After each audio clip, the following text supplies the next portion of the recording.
Hi everyone, आप सब कैसे हो? आई होप आप सब बहुत अच्छे होंगे और मन लगा के पढ़ाई कर रहे होंगे। दोस्तों, कहते हैं ना कि लहरों से डरकर नौका पार नहीं होती। लहरों से डरकर नौका पार नहीं होती, कोशिश करने वालों की कभी हार नहीं होती। जो कोशिश कर रहा है, लगातार जो मेहनत कर रहा है, वो कभी भी असफल नहीं हो सकता।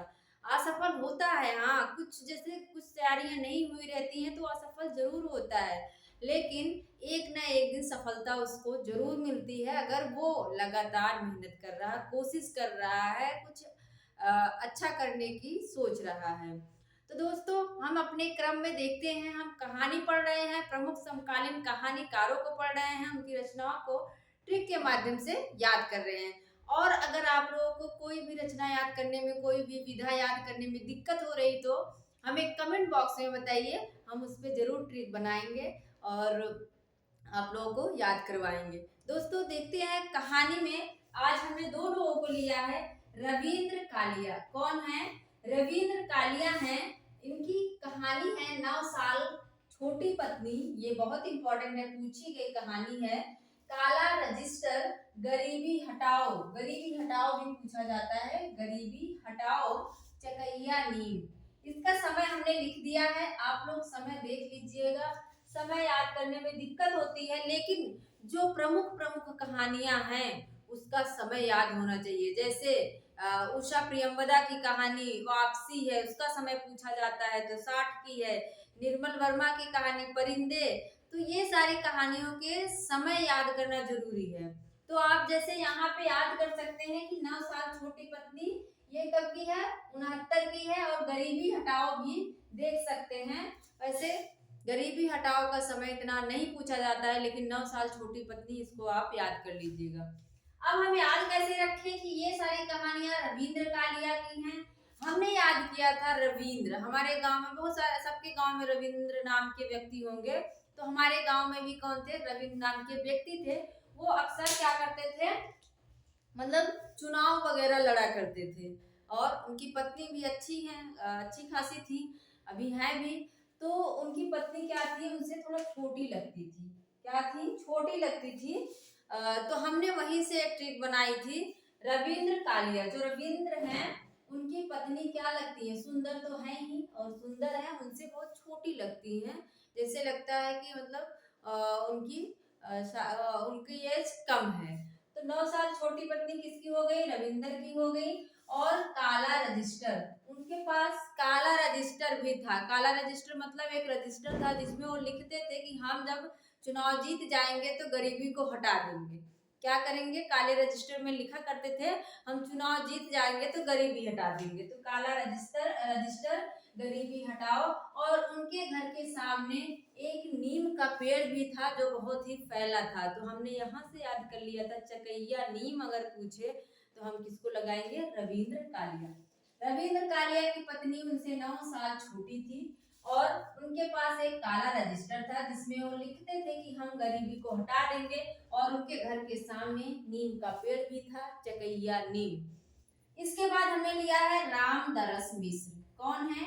रामदरस मिश्र। इनकी लगभग सारी कहानियां पूछी गई हैं। सर्पदंश आप देख सकते हैं, खाली घर पूछा गया है, विदूषक तो पूछा ही जाता है।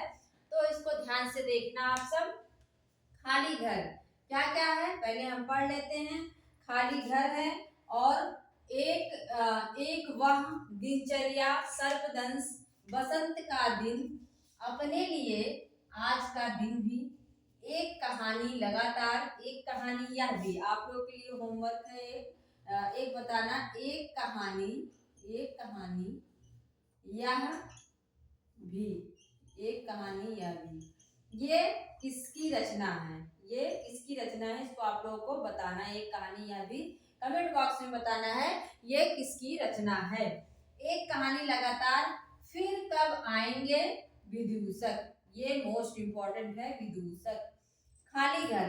अब हम याद करते हैं जब हम राम का दर्शन करने के लिए जाते हैं, हमने बनाई थी ट्रिक उसी से रिलेट करके। जब हम राम का दर्शन या किसी का भी दर्शन करने जाते हैं, लेकिन ट्रिक हम बनाएंगे जब हम राम का दर्शन करने जाते हैं, रामदरस मिश्र, तो घर क्या हो जाता है? खाली हो जाता है। गांव में जब दर्शन करने करने जाते हैं, पहले क्या होता था किसी के यहाँ कोई ट्रैक्टर आया, गाड़ी आई या कुछ काम हुआ तो पूरे गांव को लेके वो जाता था, मतलब पूरा घर खाली हो जाता था।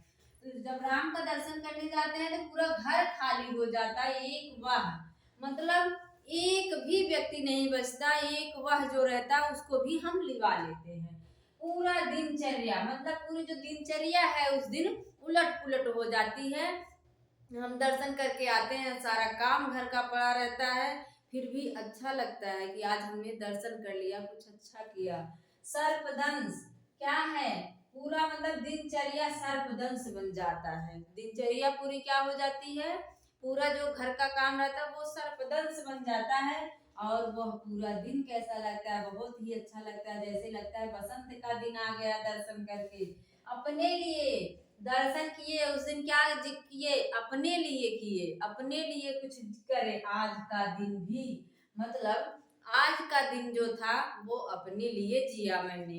इसके बाद क्या है, यह एक कहानी लगातार फिर कब आएंगे, फिर हमको लगता है अब तो ये कहानी बन गई, अब पता नहीं फिर कब दर्शन करने को मिलेंगे, अब फिर कब आएंगे दर्शन करने पता नहीं। फिर जिंदगी क्या हो जाती है, एक विदूषक की तरह हो जाती है। विदूषक मतलब जो हमें हंसाता है, आके जो नाटक में हमें हंसाता है वो क्या कहलाता है, विदूषक कहलाता है।